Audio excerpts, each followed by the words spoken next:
Uningá, que o futuro é aqui.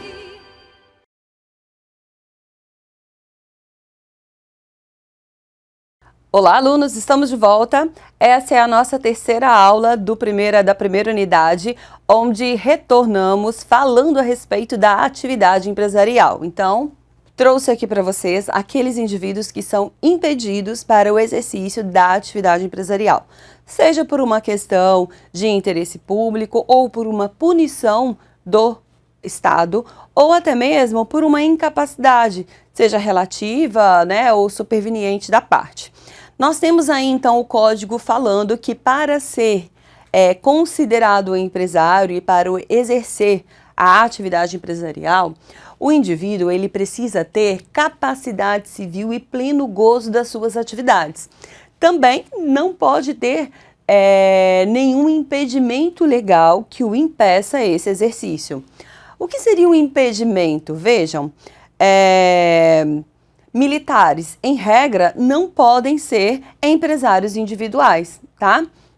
Também não pode ser administrador. Então, existem algumas situações onde a própria lei, sendo o Código Civil ou nas legislações esparsas, vão dizer, olha, aqui eu tenho a possibilidade de ser um empresário. Não, aqui não é interessante para eu, Estado, que essa pessoa exerça a atividade empresarial. Então, fica aí a cargo do próprio Estado determinar quando uma pessoa pode ou não ter essa compatibilidade com o exercício da atividade empresarial. Requisitos para ser empresário eu tenho a capacidade civil e o livre impedimento. Esses são os dois requisitos, né? A partir do momento que eu tenho esses dois requisitos implementados, eu tenho total capacidade para para ter uma sociedade unipessoal ou para ser parte de uma sociedade empresária e ser sócia administradora, por que não? Bom, a pergunta que se faz é: poderia um incapaz integrar uma sociedade empresária ou mais? Poderia um incapaz atuar como sociedade empresária unipessoal ou empresária individual? Vejam, se eu estou falando de um incapaz, essa pessoa ela vai estar lá no rol do artigo 3º e 4º do Código Civil. Ou será um relativamente incapaz, e aí nós temos os indivíduos que têm 16 anos completos até 18 anos, que seriam os relativamente incapazes, ou será absolutamente incapaz, que é aquela pessoa com idade de um dia até os 16 anos completos. Nas duas situações, tanto a prevista no artigo 3º ou 4º, essas pessoas não têm a capacidade de exercer por si só a prática dos atos da vida civil. E é por essa razão que eles são representados ou assistidos, a depender do caso. Portanto, esses indivíduos não podem ser empresários individuais, não podem ser titular de uma sociedade empresária unipessoal ou administrador de uma sociedade empresária. Essa é a regra. Existem exceções. O que eu quero dizer é que eles não podem iniciar uma atividade nessa condição. Mas é possível, sim, um relativamente incapaz ser emancipado, adquirir essa aptidão legal e gerir aí a sua atividade empresarial. Ou, se não for possível, ele pode, por meio de uma autorização judicial, requerer ao juiz competente, da comarca onde essa atividade empresarial é exercida, pedir para que seja nomeado um curador e assim ele passa a ter aí o exercício da sua atividade empresarial, tá? É o que diz aí o próprio Código Civil. O incapaz, quando ele recebe uma empresa objeto de herança, ele não pode exercer por si só essa atividade empresarial. Ele precisa de uma autorização judicial para dar continuidade a essa sociedade empresária. ou se por alguma razão superveniente da vida ele ficar acamado, acometido por alguma enfermidade e que por essa razão ele não tem aí a capacidade para a prática dos atos da vida civil, assim também ele precisará, né, de uma autorização judicial e o juiz vai nomear um curador para que efetivamente os atos dessa sociedade sejam validados.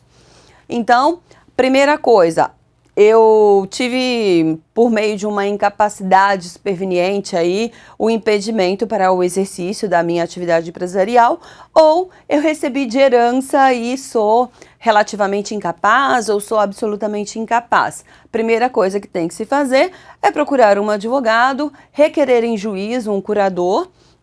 Esse juiz, ele vai dar a autorização ou não, ele vai analisar quem é a pessoa que vai ser o administrador, se é uma pessoa proba, se é uma pessoa que tem bons antecedentes e tudo mais. Por quê? O objetivo aqui é a proteção social dessa pessoa jurídica. Então, o juiz não vai permitir, não vai deliberar para qualquer estranho assumir essa responsabilidade. Porque se essa empresa, ela deixa de ter uma saúde financeira ou ela deixa de continuar a sua existência, o Estado perde. O Estado perde em imposto, o Estado perde em empregos, sempre o Estado vai perder. Então, não é interesse do Estado que uma empresa venha encerrar suas atividades. Essas são as duas possibilidades onde um menor pode sim ser titular de uma sociedade empresária unipessoal ou sociedade empresária na função aí, na junção aí com mais pessoas, tá? Que é no caso de herança ou incapacidade superveniente. Depois nós temos também alguns impedimentos que consistem na incompatibilidade com o exercício da profissão do indivíduo ou daquela ocupação momentânea. Bom, se falar de profissão, eu tenho aí a figura dos policiais militares. Não é compatível com o exercício dessa profissão a atuação como empresário individual. Mas quando eu falo, então, de incompatibilidade por exercício da função, eu tenho aí o exemplo dos deputados. Porque, veja, o trabalho que um deputado exerce não é uma profissão, é uma função pública, né? Porque ele está ocupando aquele cargo temporariamente. Em tese, seria temporariamente exercendo aquele cargo dentro da administração pública.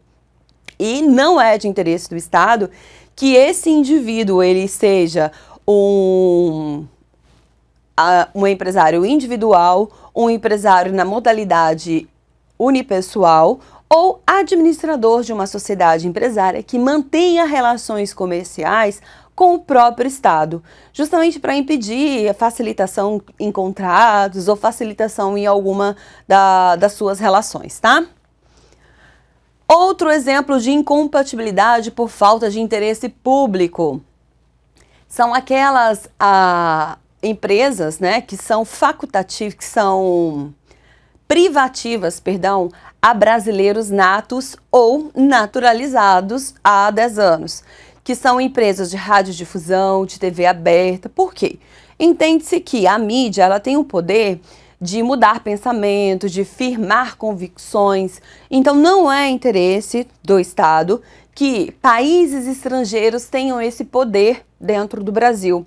Por essa razão, essas empresas, essas sociedades empresárias são privativas de brasileiros natos ou naturalizados, nos termos aí do artigo da Constituição Federal, artigo 222, tá? Existem ainda aquelas situações onde o indivíduo não pode ser um empresário ou atuar na atividade empresarial por incompatibilidade, assim, uma punição, não seria nem incompatibilidade, seria uma punição do Estado. Por quê? Imagine só, eu, Olivia, sou empresária e com atitudes, né, impensadas, eu acabei levando a minha empresa à falência. Sou falida nos termos aí de uma sentença ou de um processo administrativo. Literalmente falida. A lei de falência e recuperação judicial, ela impõe ao falido uma punição uma punição que durante determinado tempo ele fica impedido de exercer a atividade empresarial, tanto na modalidade individual ou como administrador. Então esse é um impedimento aí previsto na legislação, tá? O que faz todo sentido também, porque vejam, se a pessoa ela não tem capacidade, não teve a capacidade para gerenciar uma empresa, levando essa empresa à insolvência, muito provavelmente ela fará com a outra empresa que ela irá gerir o mesmo, né? Então, para evitar que isso aconteça, o Estado aplica essa punição e por determinado período a pessoa fica, como que eu posso dizer, ela fica impossibilitada mesmo de praticar esses atos de administração ou ser proprietária de uma atividade, de uma sociedade empresária pessoal, tá? Então, nós temos aí essas condições, esses tipos de impedimentos para a prática dos atos empresariais, que podem ser porque não é de interesse do Estado, né? Que é no caso que eu disse para vocês, dos militares, dos deputados, senadores, ou porque é uma punição do Estado, que é o caso que eu disse a vocês a respeito aí dos falidos, né, devidamente declarados, e também incompatibilidade pela falta de capacidade para discernir a prática dos atos da vida civil de um indivíduo. Então é aquele momento onde o indivíduo ele vai receber essa sociedade empresária a título de herança ou porque, de acordo com um acontecimento superveniente da sua vida, ele perdeu a capacidade de gerir sozinho os atos da sua vida. Lembrando que no caso do incapaz ou do relativamente incapaz, necessita obrigatoriamente de uma autorização judicial. Essa é a exceção, que embora impedido, ele tenha essa exceção, essa possibilidade, mediante autorização de um juiz, dar continuidade à atividade empresarial. Justamente porque não há interesse do Estado que essa empresa feche ou venha a ser liquidada, né? Depois nós temos também a figura do empresário individual, que também ela causa aí polêmica na prática e na própria doutrina. Por quê? Nós temos 2 artigos polêmicos que tratam a respeito disso. O primeiro vai dizer que o empresário individual, ele tem liberdade para administrar e gerir os bens da sua atividade empresarial. Só que o empresário individual, ele só tem um CNPJ, nós vamos falar a respeito dele futuramente, mas assim, só para vocês compreenderem, ele só tem CNPJ para fins tributários, porque a personalidade dele, independente de registro ou não, é idêntica à da sua sociedade. É mais ou menos assim, vejam, eu sou uma empresária individual lá pelo MEI, né?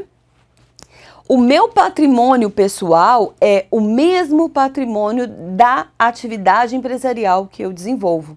Aí vocês podem perguntar, tá, mas por que a pessoa então vai fazer um CNPJ? Bom, ela faz um CNPJ, ela leva registro para quê? Para dar possibilidade de todos saberem, né, todas as suas informações, seu endereço, o valor dos seus bens, enfim, para ter todas essas informações, endereço, seus dados, vai ter a área que essa empresa vai atuar e tudo mais, que esse empresário vai atuar e tudo mais. Para pagar impostos, que é diferenciado, para contratar funcionários pelo CNPJ e não pela pessoa física. Então, existe essa possibilidade, tá? É um tratamento diferenciado que o governo permite a esses indivíduos. Inclusive, eles têm uma tributação diferenciada até para fazer financiamentos. Eles têm a facilitação em financiamento. Então, é interessante para o indivíduo, muitas vezes, mesmo tendo a mesma personalidade que a sua atividade empresarial, se enquadre como MEI. Só que aí, como nós temos um artigo que fala, né, especificamente do MEI, que é o 978, o empresário casado pode, sem necessidade de outorga marital, ou qualquer que seja o regime de bens, alienar os imóveis que integrem o patrimônio da empresa ou agravá-las de ônus reais. O que esse artigo está falando e por que ele é tão polêmico? Bom, ele está dizendo que eu, Olivia, enquanto empresária individual, posso, independente do meu regime de bens que eu tenho com meu marido, alienar, agravar, fazer qualquer coisa com o nosso patrimônio, com o patrimônio que adquirimos na constância do casamento. Então, suponhamos que somos casados no regime da comunhão parcial de bens. Se os bens adquiridos durante a comunhão pertencem a nós dois, se eu estou alienando um bem que eu utilizo na atividade empresarial sem comunicá-lo, concorda que ele seria prejudicado? Então, esse é o tema polêmico dessa disposição. Isso já foi parar no STJ, já foi tema de enunciados, enfim. É um tema bem polêmico e por isso que eu tratei de apresentá-lo a vocês. Porque lá, quando a gente vai falar dos direitos de família, especificamente a respeito dos regimes de bens, nós temos uma outra regra que vai dizer o seguinte, ó.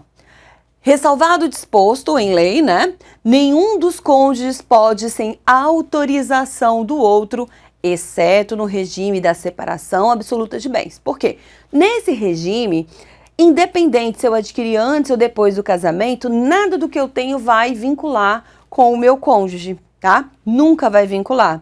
Então, exceto nesse regime, o meu cônjuge não pode alienar, agravar, colocar em garantia qualquer bem imóvel sem a minha prévia autorização. Consegue visualizar como são contraditórios esses dois artigos? Enquanto o 978 fala que eu tenho a liberdade, a autonomia para fazer o que eu quiser, vem o outro artigo também do Código Civil de 2002 e me diz o contrário, né? Pode causar um bug na cabeça de vocês, mas calma, tem solução. Então isso foi parar no Superior Tribunal de Justiça e o STJ bateu o martelo falando o seguinte, ó, vejam vocês, se o empresário individual é casado, ele pode atuar sem a anuência de seu companheiro, de seu cônjuge, nos bens móveis. Porque os bens móveis, eles não precisam da anuência do cônjuge para alienar. Lá no direito de família, não há essa necessidade, há essa liberdade, né? Então, enquanto casada, independente se eu adquirir um veículo casada ou não, eu posso comprar e vender esse veículo sem a anuência do meu marido. Agora, a respeito dos bens imóveis, independente se naquele imóvel é a sede da minha empresa, eu preciso da anuência conjugal, ou marital, como parte da doutrina chama, tá? Então, o melhor entendimento a respeito específico do empresário individual nesse ponto dos bens é que essa autonomia não é absoluta. Ela é absoluta referente aos bens móveis, que são aqueles passíveis de movimento. Em relação aos bens imóveis, não há essa possibilidade de gravar ou alienar sem a anuência expressa do seu cônjuge, tá? Ou companheiro. Bom, isso era o que nós tínhamos para falar a respeito dessas questões introdutórias. Voltamos na próxima aula, já no segundo módulo, trazendo muitas outras informações aos senhores. Por hora é isso, muito obrigada.